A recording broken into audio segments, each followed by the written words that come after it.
You're staring at yourself in the mirror, and for a moment, you catch a glimpse of something that doesn't quite feel like you, a flicker of darkness, a shadow that lurks just beneath the surface of your conscious awareness, and it's in this moment that you're forced to confront the idea that Carl Jung believed, that everything you hate in other people is something you refuse to see in yourself. As you stand there, frozen in a mixture of fascination and fear, you start to wonder what this shadow is, and why it's so difficult to acknowledge its existence.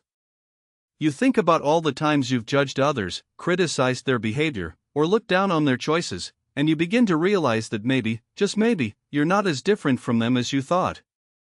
As you delve deeper into the concept of the shadow, you start to understand that it's a part of your psyche that contains all the repressed thoughts, feelings, and impulses that you've tried to hide from the world, and from yourself. It's the sum of all the qualities you've denied or hidden, the parts of yourself that you're afraid to confront, and the aspects of your personality that you've deemed unacceptable. You start to see that the shadow is not just a theoretical concept, but a living, breathing entity that influences your thoughts, feelings, and actions, often in ways that you're not even aware of. And as you gaze into the mirror, you start to notice the subtle ways in which your shadow is reflected back at you, in the lines and creases on your face, in the darkness of your eyes, and in the contours of your smile. You begin to explore the idea that the shadow is a universal aspect of the human psyche, something that's present in everyone, regardless of their background, culture, or upbringing. You realize that it's the source of both creativity and destructiveness, the spark that ignites your passions and the fuel that feeds your darkest impulses. As you grapple with the shadow, you start to understand that it's not something to be feared or rejected, but rather something to be acknowledged and integrated into your conscious awareness.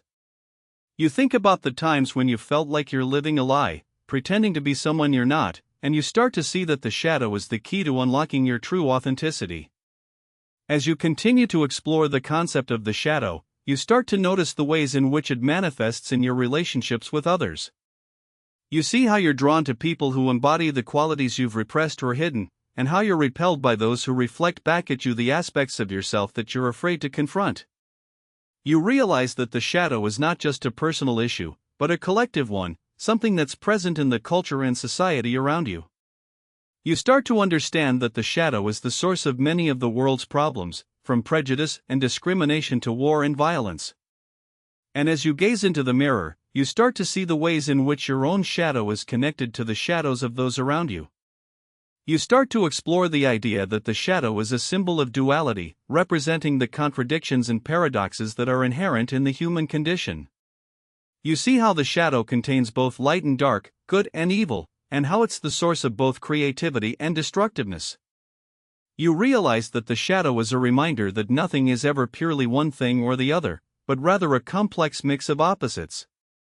As you delve deeper into the concept of the shadow, you start to understand that it's a call to wholeness, a reminder that you need to integrate all the different parts of yourself in order to become a fully realized human being. You think about the times when you felt like you're torn between different aspects of yourself, and you start to see that the shadow is the key to reconciling those contradictions. You begin to see that the process of integrating the shadow is not a straightforward or easy one. It requires courage, honesty, and a willingness to confront the parts of yourself that you've tried to hide. You realize that it's a journey into the unknown, a journey that takes you into the depths of your own psyche, and one that requires you to confront your deepest fears and insecurities.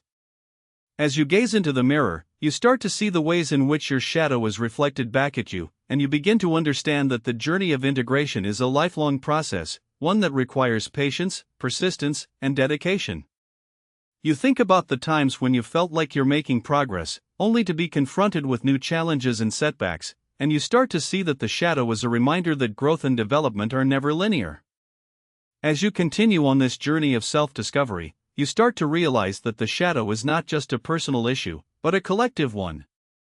You see how the shadow is present in the culture and society around you, and how it's the source of many of the world's problems.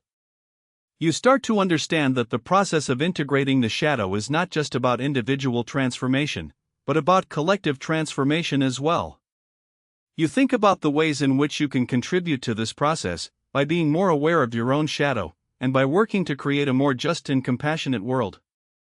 And as you gaze into the mirror, you start to see the ways in which your own shadow is connected to the shadows of those around you, and you begin to understand that the journey of integration is a shared one.